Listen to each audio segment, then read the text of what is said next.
ਸ਼ਹਿਦ ਮੈਂ ਕਹਿਵਾਂ ਉਹਦੇ ਕੋਲ ਸੀ ਮੈਂ ਉਹਨੇ ਉਹਦਾ ਕਮਰਾ ਦਿਖਾ ਲਿਆ ਹੈ ਨੀ ਇਹ ਅੱਛੀ ਨੋਰਵੀਜਨ ਲੱਕੜੀ ਉਹਨੇ ਕਿਆ ਰਹਿਣਾ ਤਾਂ ਬਹਿ ਜਾ ਜਿੱਥੇ ਵੀ ਤੇਰੀ ਮਰਜ਼ੀ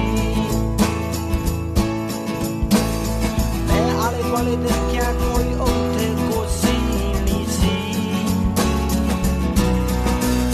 ਮੈਂ ਦੂਰੀ ਤੇ ਬਹਿ ਗਿਆ ਸਮਾਂ ਸੋਚ ਕੇ ਉਹਦੀ ਸ਼ਰਾਬ ਪੀ ਕੇ ਅਸੀਂ 2 ਵਜੇ ਤੱਕ ਗੱਲਾਂ ਕੀਤੀਆਂ ਫੇ ਉਹਨੇ ਕਿਹਾ ਸੌਣ ਦਾ ਸਮਾਂ ਹੋ ਗਿਆ Ramón Lobo, buenos días. Muy buenos días, ¿qué tal? ¿Cómo estás? ¿Qué te ha pasado en la mano? Me caí el otro día en Barcelona, mi primera caída de la tercera edad. ¿No te ha roto la cadera? No, bueno, ya la cadera no la tengo muy bien. O sea, que un momento, dale tiempo a la cadera. Se acercó un montón de gente a ayudarme, me sorprendió. Digo, coño, con la propaganda que hay aquí contra los catalanes, yo esperaba poco menos un apuñalamiento, ¿no? Me ayudaron. Hombre, tampoco llevabas una camiseta de Madrid. No, aunque lo hubiera yo, la gente se portó maravillosamente bien. Pero bueno, no es grave, ¿no? Eso es no, usé una especie de distensión, vamos, creo yo, porque no he ido al médico. ¿Qué pasa, que estabas en Sant Jordi firmando libros? Estaba en Sant Jordi, claro, del disgusto de estar al lado de una youtuber que vendía mucho más y firmaba todo el rato, pues me fui después un poco mucho distraído. Más joven seguramente, ¿no? Mucho más joven, pero era increíble porque es una chica que ha escrito, no sé cómo se llama, pero ha escrito un libro sobre bullying infantil y había muchísimas chicas y ella estuvo como 2 horas, llevaba antes que llegar yo, y a cada niña le dedicaba una sonrisa y no parecía que estuviera interpretando, parecía que se lo estaba creyendo. Me acerqué luego a decirle ¿Te que cayó bien? Sí, le dije, enhorabuena por lo que haces, me gusta cómo lo haces. ¿Le regalaste tu libro? No, si yo se lo voy a leer, si el suyo está lleno de muñecos. Muñecos. Oye, luego hablamos un poquito de política, porque sé que te gusta mucho. Antes déjame que te cuente una cosa. Ayer vino James Rhodes y teníamos a un montón de gente en el estudio y al final, después del programa, se me acercó una mujer y me dijo, me encanta su programa, pero le tengo que pedir una cosa. Digo, pídame usted lo que quiera. ¿Por qué a Ramón Lobo no lo pone un poco más tarde? Que es que se me hace muy temprano. Entonces yo le dije que es que Ramón los domingos a las 8:30 se va al gimnasio y que ya no sale hasta por la noche. Y se lo creyó. Sí, pobrecilla. No, hay una cosa que se llama podcast, ¿no? Sí, lo se puede... De todas formas, es increíble en esto de las firmas, la cantidad de gente que se acerca y que nos escucha en el programa de A Vivir, con lo cual si no estuviera aquí, vendería todavía menos libros. O sea, has pasado a ser Ramón Lobo el de la radio, tanta carrera periodística para luego claro, esto. Ese que está con Javier del Pino. Empecemos.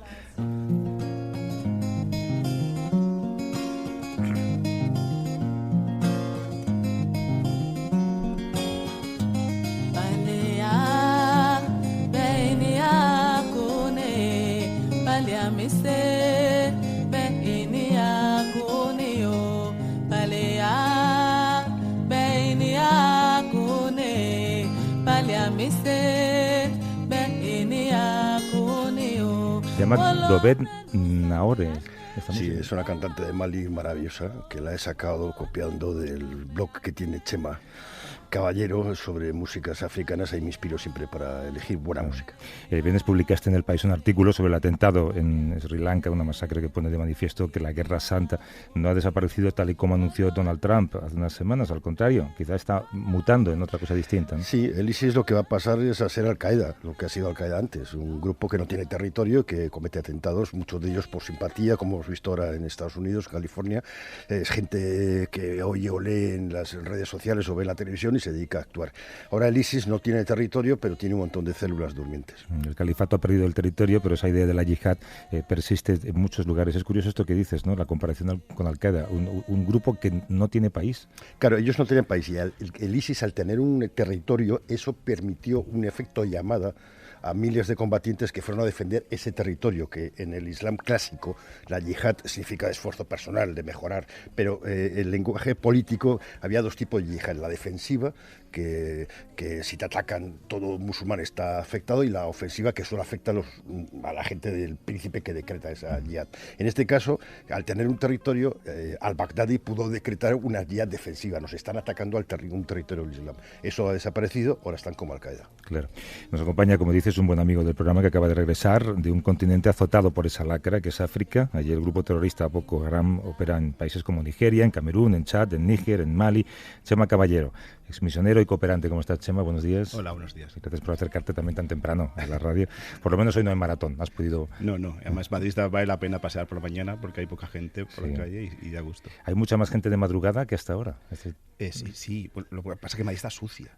Bueno, a pero... estas horas es como... No sé cómo se puede utilizar tanta basura en una ciudad como esta, ¿no? Pero hay que decir que los servicios limpian muy bien porque siempre hay están cuadrillas por todos lados. De todas maneras, no te quejes porque nuestra candidata del PP dice que nos gustan mucho los atascos de madrugada, así que... Sí, bueno. Oye, vamos a lo nuestro. El terrorismo, claro, nos fijamos en él como algo que no pertenece a África, pero es uno de los grandes males endémicos de África. Sí, ahora hablabais de ISIS, por ejemplo, y acaba de atentar por primera vez hace una semana en República Democrática del Congo, o ha reivindicado un atentado que ha habido ahí. Aquí evidentemente no se habla de ese tipo de atentados, ¿no? Porque es un país tan lejano y tiene tantas guerras que tiene la República Democrática del Congo que un atentado de ISIS como que parece que no sale, ¿no? Y sobre todo tenemos el gran grupo, la gran filial de ISIS en África, que es Boko Haram, ¿no? De hecho, Boko Haram en 2016 se dividió en dos grupos. Uno estaba liderado por el que ha sido siempre el líder tradicional, Shekau, que estaba en Sambisa, el que secuestró a las famosas niñas de Chibok, etcétera, etcétera, y aquel que fue nombrado por el Estado Islámico, que es Al-Barwani, que está en el lago Chad y que ahora mismo es la fracción más fuerte, más potente. Es decir, el norte de Nigeria ha arrasado cuarteles enteros de militares y se ha hecho con mucho armamento nuevo y moderno que se había sido incluso donado por Estados Unidos para luchar contra ellos. Y ha caído en sus manos al final. Sí. Tú has mencionado, ese es uno de los componentes más dramáticos del terrorismo en su vertiente africana, digamos, es el reclutamiento de niños. Sí, sabes que en África uno de los temas en todos los conflictos, y con Boko Haram también está dándose mucho, es la utilización de niños y niñas, no olvidemos, hay también muchas niñas, como soldados, ¿no? Y en el caso de Boko Haram, yo que estoy trabajando en el extremo norte de Camerún con este tema, estamos viendo que cada vez que atacan aldeas, además de buscar comida y etcétera, se llevan el mayor número posible de niños que pueden. Esto ya lo hemos vivido en tantas otras guerras. Ramón lo conoce muy bien el tema porque lo hemos trabajado juntos, ¿no? Pero esto es una cosa que se da por todas partes de África. Más de 50.000 muertos ha causado Boko Haram, que son muchos, y casi más que ISIS. Y estamos hablando mucho de ISIS y muy poco de Boko Haram, que afecta a millones de personas. Además, date cuenta que Boko Haram está ahí en el extremo norte de Nigeria, extremo norte de Camerún, el lago Chad, es una zona como que nos cae muy lejos, ¿no? Y los que mueren, la gente que muere principalmente son africanos, son nigerianos, son cameruneses, son chadianos, son nigerinos, y como todo este tipo de conflictos africanos siempre nos caen muy lejos, ¿no? Pero la realidad es que, por ejemplo, la zona que yo estoy trabajando son los montes Mandara en el extremo norte de Camerún, la zona oeste, frontera con Nigeria. Pues el efecto no solamente las muertes, los secuestros y la destrucción de aldeas y cosechas, etcétera, sino cómo todo el sistema económico se ve afectado, como gente que vivía en esta zona y que tenía una vida dentro de la precariedad que viven en muchas de estas áreas, pero que salían adelante. El impacto de Boko Haram es que la gente tiene que huir de sus aldeas, que no tiene para comer, que está llegando el hambre, la desnutrición, lugares donde antes no la había, ¿no? Y sobre todo la inseguridad. Está haciendo que muchos jóvenes tengan que salir de estas áreas, trasladarse a las grandes ciudades, y al final en las aldeas se quedan mujeres, niños y ancianos. Claro. Están mucho más vulnerables a los ataques de Boko Haram. El ejército, por ejemplo, realmente no está haciendo nada en estas zonas. Porque no se atreve, porque no tiene medios. Pues sí, se supone que tiene buenos medios. Están las BIR, que son las brigadas de intervención rápida, sería la élite del ejército camerunés, están allí desplegadas, pero no, al final son los ciudadanos, los cuerpos de protección que han creado cada aldea con arcos y flechas. Son los que están enfrentándose a los calámicos de Boko Haram. Claro, mencionas instrumentos incluso que nos hacen regresar a épocas de hace muchos años, pero el otro día nos contaba Xavier Aldecó una cosa muy interesante, y es que a medida que África se incorpora con nuevas tecnologías cada vez más asequibles, más baratas, se incorpora, por ejemplo, a Internet, es verdad que eso puede generar un ansia de libertad, porque pueden empezar a comprobar que hay un mundo mejor mejor al que pueden aspirar, pero también las redes van a ofrecer, por ejemplo, un caldo de cultivo para el reclutamiento. Sí, la frustración, esto es una cosa que estamos hablando hace mucho tiempo, la frustración de los jóvenes, no solamente Internet, es decir, en el origen mismo de Boko Haram está la frustración de los jóvenes del norte de Nigeria, que están viendo que no tienen posibilidades de estudiar, no hay trabajo, el desempleo, el paro juvenil en África es fuertísimo. Al final los jóvenes que estudian tienen que vivir de la economía informal, que no les permite realmente progresar, y se va creando mucha frustración. Y como tú bien dices, hoy día la televisión que se ve, la televisión satélite se ve en cualquier parte de África, y las redes sociales, no hay agua, no hay electricidad, no hay carreteras, pero hay Internet, ¿no? Pero la energía solar y el acceso a Internet va a ser cada vez más sencillo y más barato. Que estemos dando cuenta de lo que está pasando en todo el mundo, y eso que evidentemente crea muchísima frustración y es caldo de cultivo para este tipo de grupos extremistas.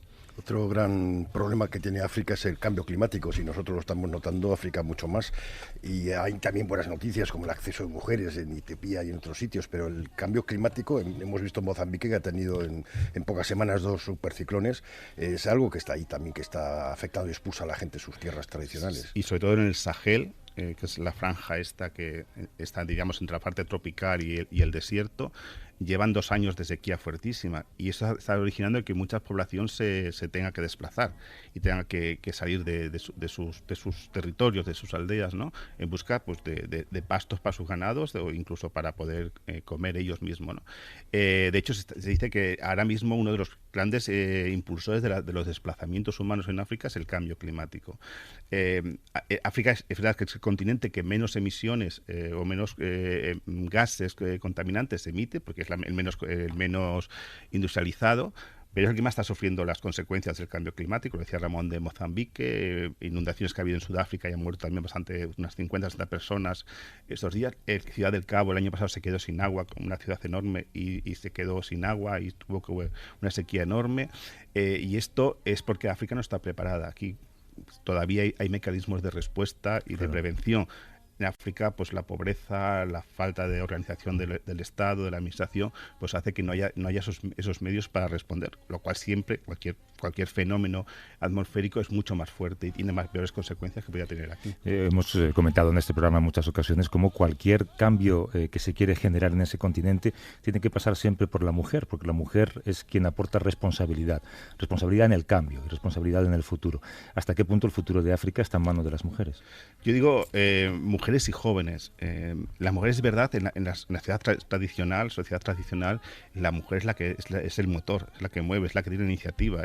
Si los niños estudian es porque la madre se busca la vida para pagar el colegio. Si la familia come es porque la mujer, pues, vende un poco de aquí, vende un poco de allá y consigue, ¿no?, hacer esto, ¿no? Ahora hace poco estaba en Benín y en una zona también del Sahel muy pobre, donde se cultiva algodón. El algodón no se come, pero es el gran cultivo, y lo venden, es decir, trabaja toda la familia, trabajan las mujeres, trabajan los hijos en el algodón, y cuando llega la hora de vender la cosecha, que la vende es el marido, el hombre, y se queda el dinero para él. Y con ese dinero, pues, se compra una moto, se compra un móvil, o se compra una camiseta del Real Madrid o del Barça, de lo que dé la gana, y no da el dinero para la casa. Y entonces son las mujeres que llevan todo el año trabajando en el campo las que tienen que buscarse la vida para que sus hijos vayan al colegio, para que sus hijos coman todos los días. Entonces es la fuerza de las mujeres en África, ¿no? La responsabilidad. Y lo estamos viendo como las mujeres, hemos nombrado Etiopía, que es una revolución enorme, pero en tantas otras partes. Ruanda también, en el Parlamento ruandés hay muchas más mujeres que hombres, como se van incorporando y las cosas van cambiando. Yo también creo en la fuerza de los jóvenes, tanto hombres como mujeres, porque cada vez están estudiando más, están más formados y más informados, lo que decíamos antes de Internet. Y porque la mayor parte de la población africana tiene menos de 25 años. Sí, y se están organizando, que es la gran novedad, ¿no? La sociedad civil en África es fuertísima y está provocando muchos cambios. Lo hemos visto en Senegal, lo vimos en Burkina Faso, lo estamos viendo en Gambia, lo estamos viendo en República Democrática del Congo, lo estamos viendo en lo que está pasando en Argelia ahora mismo, cómo esta sociedad que se organiza, que se comunica por redes sociales, que sale a la calle, que protesta y que pide responsabilidad a los políticos, está haciendo que las cosas cambien en África realmente, sí. Chema Caballero, cooperante y ex misionero. Algún día, por cierto, te voy a pedir que nos cuentes la historia de por qué eres ex misionero y no misionero. No te importará contarlo. No, con un par de cervezas, lo que quieras. Venga, bueno. Gracias, Chema, un abrazo. A vosotros. Hasta luego. Chao. Tú y yo, muchacha, estamos hechos de nubes, pero ¿quién nos ata? Pero ¿quién nos ata? Entonces, Ramón, ¿cómo vas a seguir el programa electoral de esta noche? Cada vez que se diga pacto, chupito. No, yo ahora voy a ir a votar dentro de un rato. Bueno, nos vamos a ir a tomar unas porras, Chema y yo. Luego iré a votar y bueno, ya veré cómo paso la tarde y a partir de las 8 enchufadísimo. Claro. Te presento a una persona que te puede contar lo que quieras de lo que va a pasar esta noche. Ahí estaremos escuchando. O sea, Pepa, bueno, ¿cómo estás, Pepa? Buenos días. Hola Javier, buenos días, un beso Ramón. Un beso, Pepa. Como no madrugar lo suficiente, tengo que madrugar hoy, ya lo siento. Eres muy malo, eres muy malo. O sea, que te- un domingo me levanta a esta hora, en fin. Te debo una. ¿Empezáis a las 8 menos cuánto? Menos 10, estamos ahí. 8 menos 10, empezáis el programa. ¿Qué es lo que más te ha defraudado de todas estas últimas semanas, Pepa? Ha sido una campaña, mira, el viernes cuando pensaba cómo cerrar en el programa la campaña, me decía a mí misma que le iba a contar a los oyentes. Ha sido una campaña muy rara. Y dije, alto ahí. Esta ha sido una campaña rara, la del 16, que era repetición, y la del 15, que íbamos casi tan a ciegas como esta, y la del 14, las europeas del 14, que alumbraron un partido nuevo de la nada, y que a la que sucedió la aplicación del rey. En fin, llevamos 5 años de mucha sorpresa, de mucha incertidumbre y de una crisis política que no acaba de encontrar la salida. De todo lo que ha pasado en la campaña, para mí lo más nuevo de verdad, ya sé que es un achoteo, ¿no? El mencionar los programas en una campaña electoral, pero es que en esta arrancamos la campaña sin programas, Javier, y casi ninguno lleva memoria económica. El espectáculo y el ruido por encima de cualquier otra cosa. Siempre tiene un componente de espectáculo político una campaña, pero en esta ha sido excesivamente alto. A mí lo que me sorprende en nuestra clase política es la incapacidad de reconocerse algún mérito, ¿no? Lo que hizo el otro día Valls en un debate con Colau, que le reconocía que lo estaba haciendo bien con los pisos turísticos. Esto es inconcebible. Mira, el día siguiente de los dos debates, donde ya analizábamos los dos, con los portavoces políticos que quisieron ponerse en la acera a decir unos cómo había estado su jefe, a todos les hice 2 preguntas: cómo veía a su jefe y dígame algo bueno de algún rival de su jefe. Algo bueno, pues es muy difícil conseguir eso. Bueno, eso forma parte de este ruido que nos ha obligado a los periodistas a escuchar mucho por debajo, ¿no? Estar todo el rato tratando, ejerciendo en el fondo, fíjate, un periodismo clásico. Yo me he sentido obligada a hacer un periodismo muy clásico, ¿no? Porque el ruido que venía de fuera y el espectáculo era tal que más que nunca había la obligación de buscar informar con precisión, analizar con cautela los escenarios y escuchar lo que decía la gente que asistía a los mítines, no los líderes, y como esta noche, ¿no? Esta noche va a tocarnos escuchar lo que ha dicho la gente que ha votado e intuir qué va a pasar en los partidos a partir del resultado, ¿no? Cada vez en los partidos, porque como sabéis se juegan la supervivencia varios de los que concurren a la presidencia del gobierno. Yo creo que la cualidad número 1 de esta campaña electoral ha sido la superficialidad. Cada uno se fija un poco en lo que quiere, incluso en los debates, ¿no? Que si solamente 1 minuto y medio a cultura, pero es que 0 minutos a internacional, que es lo tuyo. África no se mencionó. Europa no se mencionó. Pero no ya en los debates, solo en el segundo. toda la campaña.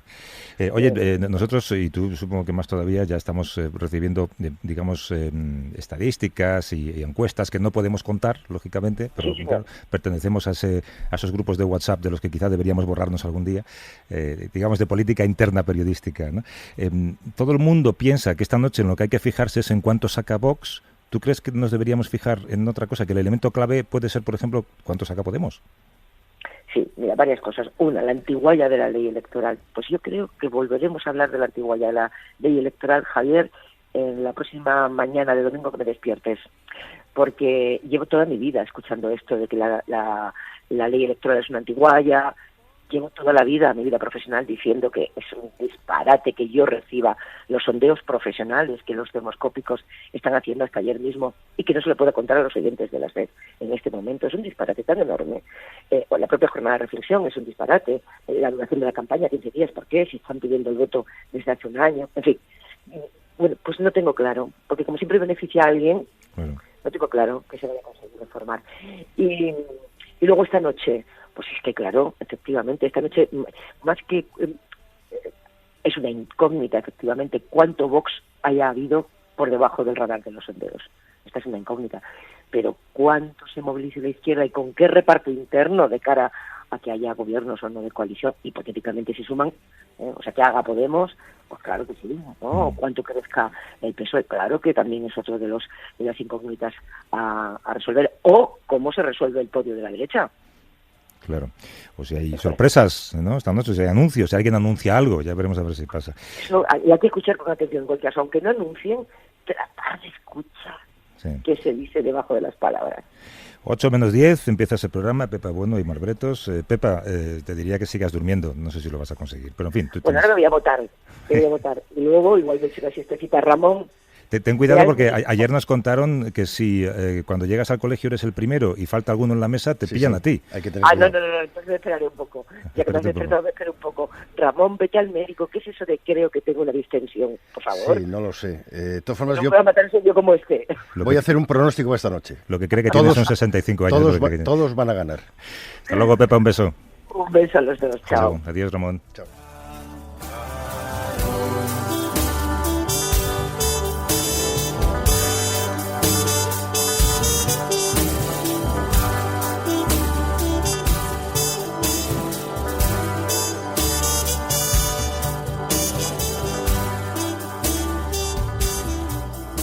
A vivir que son 2 días. Javier del Pino.